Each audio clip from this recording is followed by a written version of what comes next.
Hi guys, welcome back on my YouTube channel agriculture future. तो आज हम discuss करेंगे बाजरा ग्रुप के इम्पोर्टेंट एमसीक्यू के बारे में, जो कि आपके सभी एग्रीकल्चर रिगार्डिंग क्वेश्चन, जो भी क्वेश्चन पेपर रहते हैं, आपके पेपर रहते हैं, उनके पॉइंट ऑफ व्यू से इम्पोर्टेंट है। देन वीडियो को स्टार्ट करने से पहले मैं आपको एक बात बताना चाहूँगी कि मैंने सुपरवाइज़र, एफसीआई और एएफओ के कोर्स लॉन्च कर रखे हैं, जो कि आपके लिए बिल्कुल फ्री ऑफ कॉस्ट है। देन अगर अभी तक मेरे चैनल को सब्सक्राइब नहीं किया है देन सब्सक्राइब कर लें और बेल आइकन को भी प्रेस कर दें।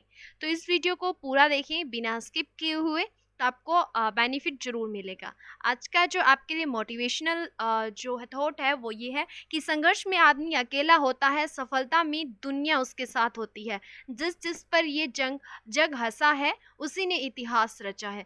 यानी कि संघर्ष, जब हम कोई भी चीज़ है जिसकी हम पूरी तरह से मेहनत कर रहे होते हैं, कई बार ऐसे होता है कि कुछ लोग होते हैं हमारे साथ वाले ही होते हैं, और किसी को तो छोड़ो, साथ वाले भी हंसते हैं कि यार ये तू क्या कर रहा है, तुझसे हो पाएगा क्या, तू इसमें हो क्लियर कर पाएगा क्या तू इसे।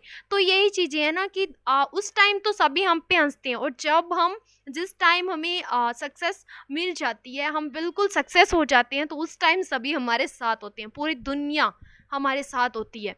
उस टाइम सब बोलते हैं हाँ यार मैं उसे जानता हूँ, वो बहुत अच्छा था, वो ये था वो था, बहुत पढ़ता था, ये वो, तब सभी बोलते हैं। लेकिन उससे पहले जब हम कोई भी काम की शुरुआत करते हैं तो हमारे साथ कोई नहीं रहता।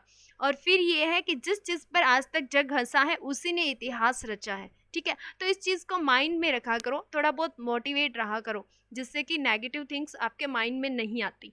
जैसे कि आपने अभी वीडियो प्ले किया है तो ऐसा एक इंटरफेस आपको दिखाई दे रहा होगा। इसमें साइड में आपको ये रेड एरो दिखाई दे रहा होगा, इस पर आप क्लिक करोगे तो यहाँ पे आपको सब्सक्राइब लिखा हुआ आएगा, और वहाँ से आपने मेरे चैनल को सब्सक्राइब करना है और ज़्यादा से ज़्यादा चैनल को शेयर करो। तो अब करते हैं वीडियो को स्टार्ट बिना टाइम टेकिंग के।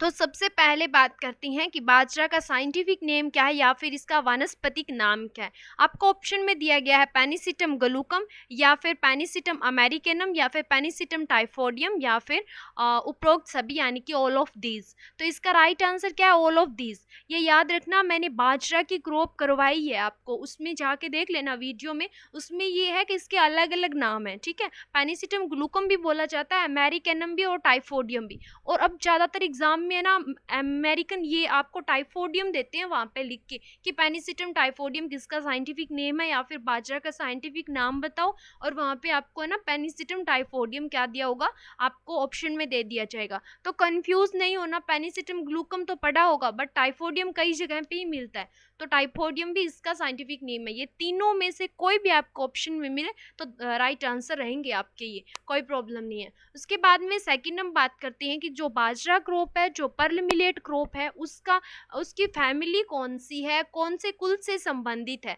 तो टीलियसी से है, या फिर एस्ट्रेसी से है, या फिर अम्बेलिफेरी से है, या फिर ग्रेमिनी से है।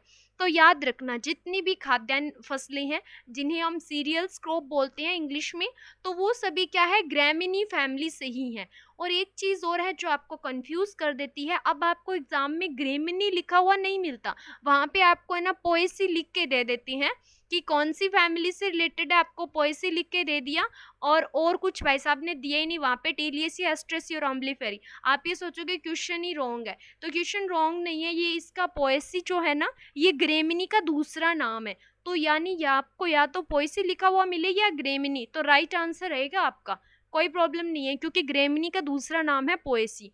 थर्ड क्वेश्चन की बात करते हैं, बाजरा का उत्पत्ति स्थान कौन सा है, यानी कि बाजरा जो क्रॉप है ना, वो सबसे पहले कौन से एरिया में मिली, कहाँ पे मिली, कि हाँ ऐसी भी एक फसल है जो ग्रो की जाती है और उसे खाया जाता है। तो ये चीज़ें जो है भारत में मिली थी, या फिर चीन में, या पेरू में, या अफ्रीका में। तो इसका राइट आंसर क्या रहेगा? अफ्रीका के अंदर मिली थी।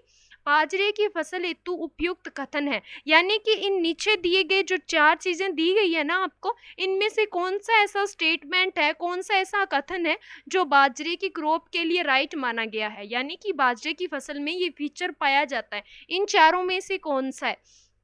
तो फर्स्ट ये है कि ये क्रॉस पॉलिनेटेड है। अब सबसे पहले क्रॉस पॉलिनेटेड क्या होता है, मान लो ये एक प्लांट है, ये इसका क्या है, फ्लावर है, ये सेकंड आपका प्लांट है, इसका क्या है, ये फ्लावर, ठीक है।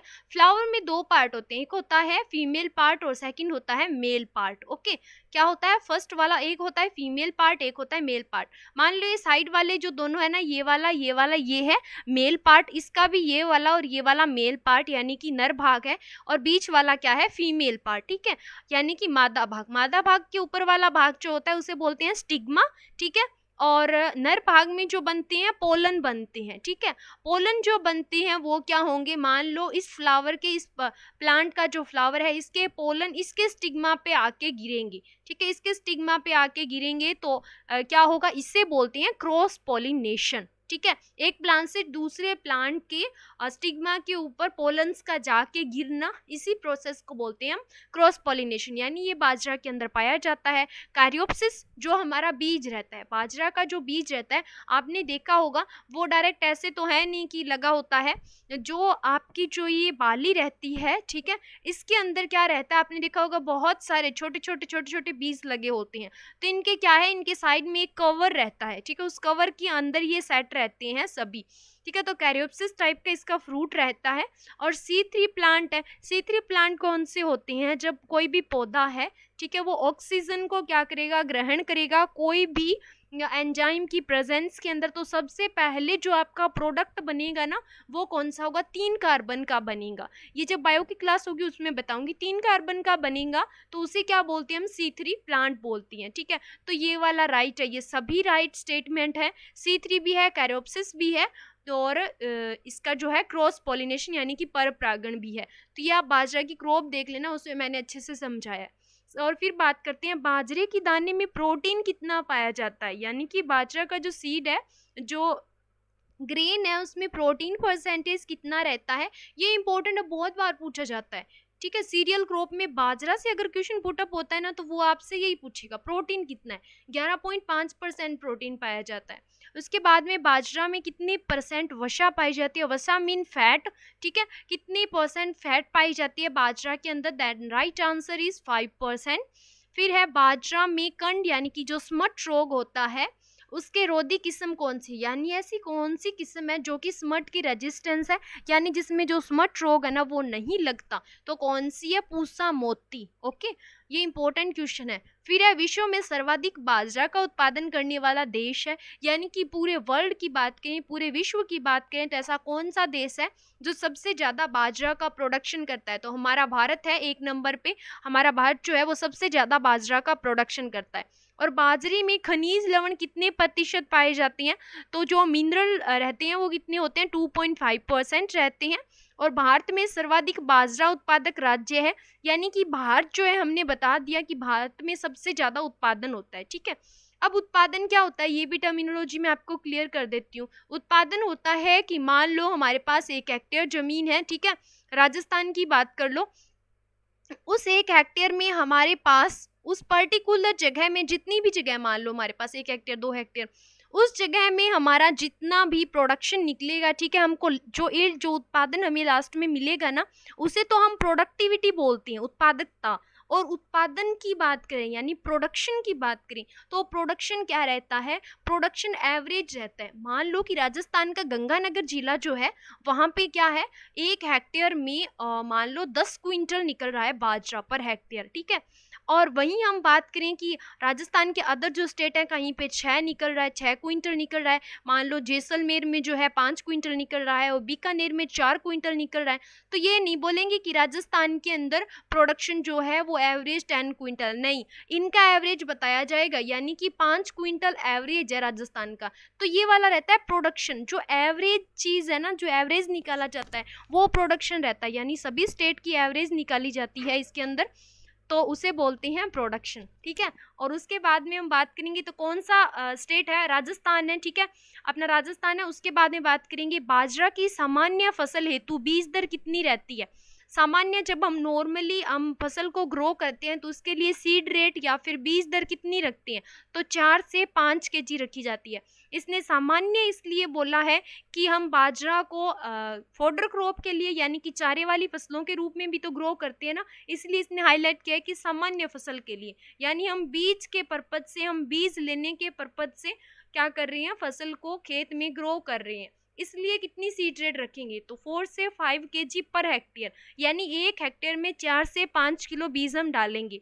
उसके बाद में बाजरा के दाने में 80% फॉस्फोरस किस रूप में पाया जाता है, यानी कि बाजरे के दाने के अंदर 80% जो फॉस्फोरस होता है ना, वो फाइटिन की फॉर्म में पाया जाता है, फाइटिन के रूप में पाया जाता है। ठीक है, बाजरा में रोपण दूरी कितनी रखते हैं, ये वाला इंपॉर्टेंट क्वेश्चन है। अब ये रहता है row into row, plant into plant, R into P क्या है, आर का मीन है रो, ठीक है, और पी का मीन क्या है, प्लांट। ये मैं आपको क्लियर कर देती हूँ, ये मान लो कि ये यहाँ पे प्लांट्स लगे हुए हैं, ठीक है, ये यहाँ पे सेकंड प्लांट्स लगे हुए हैं। इनके अंदर क्या है, ये पूरी एक रो है, ये पूरी आपको दिखाई दे रही जिसमें प्लांट्स लगे हुए हैं, ये आपकी सेकंड रो है। ठीक है, तो इस रो से इस रो के बीच में हम दूरी रखते हैं ना, ऐसे तो है नहीं बिल्कुल पास पास में नहीं, जो दूरी रखी जाती है ना उस दूरी को बोलती है रो इंटू रो डिस्टेंस या फिर स्पेसिंग। ठीक है, यानी कि रो से रो के बीच की दूरी, तो ये दूरी तो कितनी रखी जाती है, 45 सेंटीमीटर रखी जाती है। अब बात करते हैं हम प्लांट इंटू प्लांट डिस्टेंस की, ये वाला एक प्लांट है, ये वाला सेकंड प्लांट है, इन दोनों प्लांट के बीच में जो ये वाली डिस्टेंस है ना जो आपको दिखाई दे रही है, प्लांट को हम बिल्कुल पास पास में तो ग्रो करते नहीं है, थोड़ा डिस्टेंस रहता है ना बीच में, तो वो जो डिस्टेंस है उसे हम बोलते हैं पौधे से पौधे की दूरी, यानी कि प्लांट से प्लांट की दूरी। और रो इंटू रो को हिंदी में क्या बोलते हैं, कतार से कतार की दूरी। तो प्लांट से प्लांट की दूरी कितनी रखी जाती है, 15 सेंटीमीटर। ओके, ये बाजरा की रोपण दूरी रहती है। फिर बात करते हैं बाजरा में कौन से शाकनाशी यानी हर्बिसाइड का यूज किया जाता है, तो कौन से शाकनाशी का यूज किया जाता है, एट्राजिन का, ये इंपॉर्टेंट है, अलग अलग पूछा जाता है। सिमेजिन का यूज किस में किया जाता है, मेज में किया जाता है, और एट्राजिन का यूज बाजरा के अंदर। ठीक है, फिर बात करते हैं बाजरा की प्रथम हाइब्रिड किस्म कौन सी है, ये वाला तो बहुत बार आता है क्वेश्चन, बाजरा और ज्वार की हर बार पूछते हैं कौन सा है, कहाँ से ली गई है, तो HB फर्स्ट है, जो क्या है, प्रथम हाइब्रिड है, यानी कि पहली हाइब्रिड बाजरा जो फसल है ना उसका जो पहला हाइब्रिड जो वैरायटी तैयार की गई थी, पहला हाइब्रिड बीज तैयार किया गया था, वो कौन सा था, HB फर्स्ट, यानी हाइब्रिड बाजरा फर्स्ट। फिर है टिफ्ट 23A इंटू बिल 3B के क्रॉस से उत्पन्न वैरायटी, यानी कि इन दोनों का जब क्रॉस करवाया तो एक वैरायटी बनी थी, वो वैरायटी कौन सी है, तो HB फर्स्ट ही है। क्वेश्चन आपसे ऐसे भी पूछा जा सकता है कि HB फर्स्ट जो है वो किसके क्रॉस से बनाई गई है, तो उसका आंसर क्या होगा, टिफ्ट 23A into bill 3B। Okay, तो क्वेश्चन को कैसे भी पूछ सकता है। फिर है बाजरा में यहाँ पे मिसिंग है, हरित पाली रोग का कारण क्या है, बाजरा में जो हरित पाली रोग होता है वो किसकी वजह से होता है, तो स्क्लेरोस्पोरा ग्रैमिनिकोला के कारण होता है। ठीक है, स्क्लेरोस्पोरा ग्रैमिनिकोला फैक्टर के कारण होता है। फिर है कि हरित बाली जो रोग है उस रोधी किस्म कौन सी, यानी ऐसी कौन सी किस्म है जो हम खेत में ग्रो कर देंगे तो उसमें ये वाला रोग नहीं होगा, हरित बाली रोग उसमें नहीं होता, तो कौन सी है, ये तीनों ही किस्में हैं, HB50 भी है, HC4 भी है, और WCC 75 भी है। ओके, उसके बाद में बाजरा अनुसंधान संस्थान कहाँ पे है, यानी कि जो बाजरा रिसर्च इंस्टीट्यूट है वो कहाँ पे है, तो कहाँ पे है, जोधपुर राजस्थान के अंदर। ठीक है, फिर है बाजरा की चारे हेतु उपयुक्त किस्म कौन सी है, यानी ऐसी कौन सी किस्म है जिसको हम चारे के लिए लगा सकते हैं, पशुओं के चारे के लिए, तो कौन सी है, कॉम्पोजिट 6 है। फिर बात करें बाजरा का प्रमुख कीट कौन सा है, तो कातरा जो है वो क्या है, बाजरा का प्रमुख कीट है।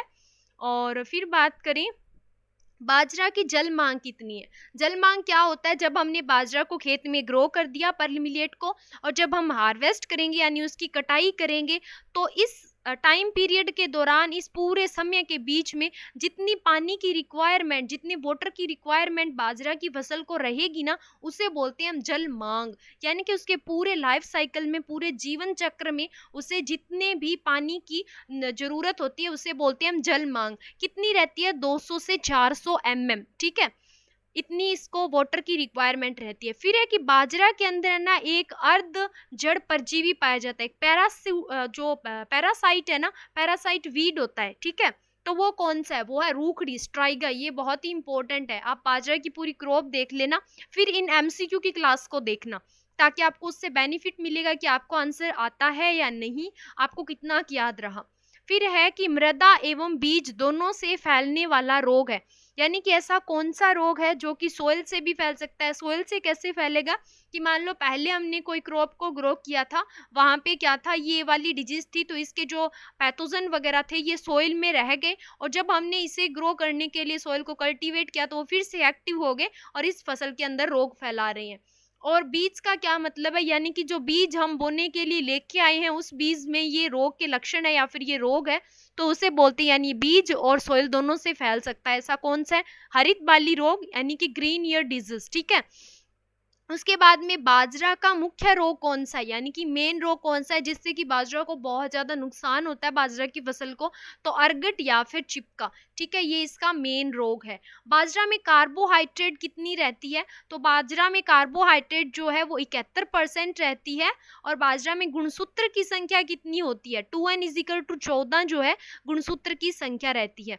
और बाजरा की संपूर्ण भारत में उगाई जाने वाली किस्म कौन सी है, तो ICMV 155 ऐसी है जो कि पूरे भारत के अंदर सभी जगह पे उगाई जाती है, ठीक है। तो ये MCQ थे जो कि बाजरा की क्रॉप से रिलेटेड थे। आई होप आपको सभी समझ में आएगा जितना भी मैंने मैट्रास करवाया है। अगर आपको कुछ भी समझ में नहीं आए ना तो आप कमेंट बॉक्स में मुझे बोल सकते हो कि ये चीज़ जो है वो हमें समझ नहीं आई, तो मैं उसको जैसे ही नेक्स्ट वीडियो में मेरी होगी तो मैं उसमें आपको इस चीज़ को डिस्क्राइब कर दूंगी, कोई प्रॉब्लम नहीं है। और मेरे जो ये वीडियो है इसके डिस्क्रिप्शन में आपको एक लिंक दिया हुआ होगा जिससे आप मेरे टेलीग्राम चैनल को ज्वाइन कर सकते हो, वहाँ पे आपको इन वीडियोस की ये PDF है वो आपको प्रोवाइड करवाई जाएगी। तो thanks for watching my video, मिलते हैं नेक्स्ट वीडियो में, जल्दी आपके लिए नेक्स्ट वीडियो लेके आऊँगी। तब तक आप वीडियोज़ को शेयर करो और चैनल को ज़्यादा से ज़्यादा सब्सक्राइब करो।